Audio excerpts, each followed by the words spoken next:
South Africa's hidden tourist locations. Number 1. The Tankwa Karoo.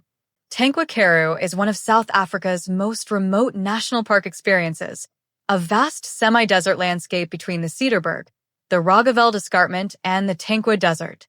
It is not a busy attraction type of destination. You go there for silence, huge open skies, stargazing, stark geological scenery, gravel road adventure, birding, and the feeling of being far away from everything. The South African National Parks Organization, or SAN Parks, describes it as about a 4-hour drive from Cape Town, within the succulent Karoo biome, with highlights including scenic viewpoints, stargazing, birding, mountain biking, game watching, and self-drive exploration. The park is best for people who enjoy isolation and self-drive travel. It is still in a relatively limited development phase, so facilities and signage are more basic than in parks like Kruger or Addo. SAN Parks specifically warns visitors to confirm availability and relevant details before arrival. There are also no formal entrance or exit gates for Tankwa, which is unusual and reinforces how remote and self-sufficient the trip feels. For transport, the practical option is self-drive. SAN Parks says the easiest route is from Cape Town via Ceres. Take the R46, then the R355, then turn onto the P2250 toward Mid-Delpos to reach Roodworth, the park office. The roads are gravel from the R355 onward, and SAN Parks says most are navigable by 2WD, but they also warn about sharp stones, loose gravel, sudden downpours, and the need to think ahead about fuel and water because the nearest refueling points are Ceres, Sutherland, Mid-Delpos, and Calvinia. Their driving guidance includes keeping speed down and never exceeding 80 kilometers per hour on gravel. The nearest commercial airport is Cape Town International, and SAN Parks lists Tankwa's travel time as about 4.5 hours from Cape Town and about 13 hours from Johannesburg by road. For most visitors from Johannesburg or abroad, the cleanest plan is to fly into Cape Town, rent a car there, buy supplies in Cape Town or Ceres, and then drive in.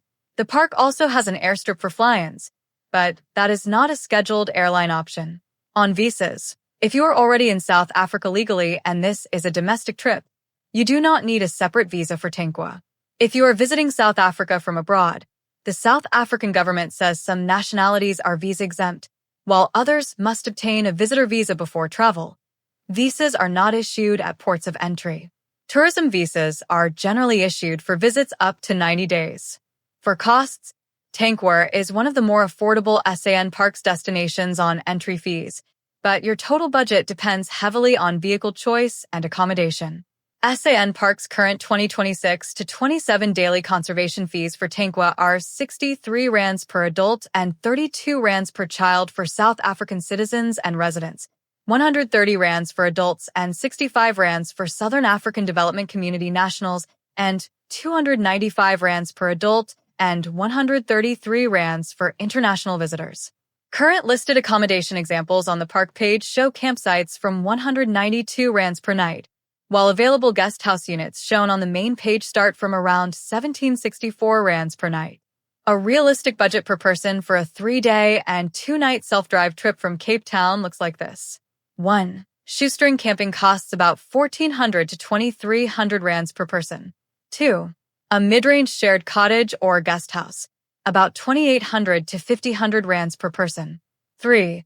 A comfort-focused private room or cottage goes for about 4,500 to 8,000 rands plus per person. That estimate is based on park fees, 2 nights accommodation, fuel, food/water bought before entering, and a rental car if needed. The biggest variable is transport. If you already own a reliable car, the trip becomes much cheaper. A good exact itinerary is a 3 days, 2 nights Cape Town loop, because Cape Town is the nearest airport and the easiest official access route is via Ceres. Here is the best first-time plan. Day 1.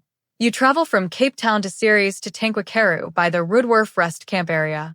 You leave Cape Town early, ideally around 7 o'clock.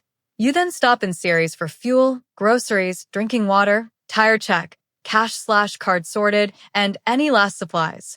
Then continue via the R355 and P2250 toward Roodworth. Aim to arrive in the park in the early afternoon, check in, settle into your campsite or cottage, and do a slow sunset drive near the rest camp area. Keep the first day light because gravel conditions can be tiring.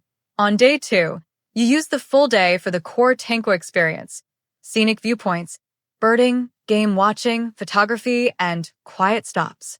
The visitor map shows key distances from Ridworth such as Paulshope Cottage 5 kilometers, Perticliff Campsite 8 kilometers, Ellensburg Cottages 18 kilometers, Oude Boskrel Dam 31 kilometers, and Tankwa Guesthouse 39 kilometers. The same map highlights Ganaga Pass as a major scenic drive and notes the park's strong appeal for self-drive exploration. You then spend sunset back near camp or at one of the viewpoints, then do stargazing after dark. On day 3, you travel from Tankwa to Ceres and then to Cape Town. You have an early breakfast, take one final short drive or viewpoint stop, and then retrace the route out via Ceres. Because SAN Parks warns about gravel hazards and the lack of nearby towns, it is smarter to leave with plenty of daylight rather than stretching the departure too late. You should be back in Cape Town by late afternoon or early evening under normal conditions. If you want a slightly richer trip, make it 4 days and 3 nights. On day 1, you travel from Cape Town to Tankwa. On day 2, you visit the Southern Park and Oude Boskrel area. On day 3, you scan Ellensburg and other viewpoints as part of a longer gravel exploration. On day 4, you return to Cape Town. This version suits photographers and anyone who wants to enjoy Tankwa properly without spending most of the trip driving. For a Johannesburg-based version, the most efficient itinerary is as follows. On day 1, you take the morning flight from Johannesburg to Cape Town, collect rental car, spend overnight in Ceres or drive straight to Tankwa if you land early. On day 2 and 3, you survey Tankwa. On day 4, you drive back to Cape Town and fly home. That is more comfortable than doing the 13-hour road drive from Johannesburg. SAN Parks' own travel summary supports Cape Town International as the nearest airport. There are a few important planning notes. Tankwa is not a place to wing it. Carry extra water, snacks, a spare tire in good condition, and ideally a compressor or puncture kit. SAN Parks warns about sharp gravel, tire damage, dust, and long gaps between fuel points. Also note that the park's 4BY4 routes have an official closure notice dating from November 2023 due to flood damage. Even if you are not planning hardcore off-roading, it is wise to check current notifications before departure. The best time to go is generally when temperatures are more forgiving and the sky conditions are good for long scenic drives and night skies. Even without giving a month-specific recommendation here, the key is to avoid arriving under severe weather or after heavy rain, because Tankwa roads can change quickly. SAN Parks has previously closed access due to flooding and snowfall, which shows how seriously weather can affect access. The honest recommendation is for a first Tankwa trip, do 3 days and 2 nights from Cape Town by self-drive. Stay either at a basic campsite if you like rugged travel or in a SAN Parks cottage or guest house if you want more comfort, and treat the place as a slow scenic wilderness experience rather than a checklist destination. That is where Tankwa is exceptional.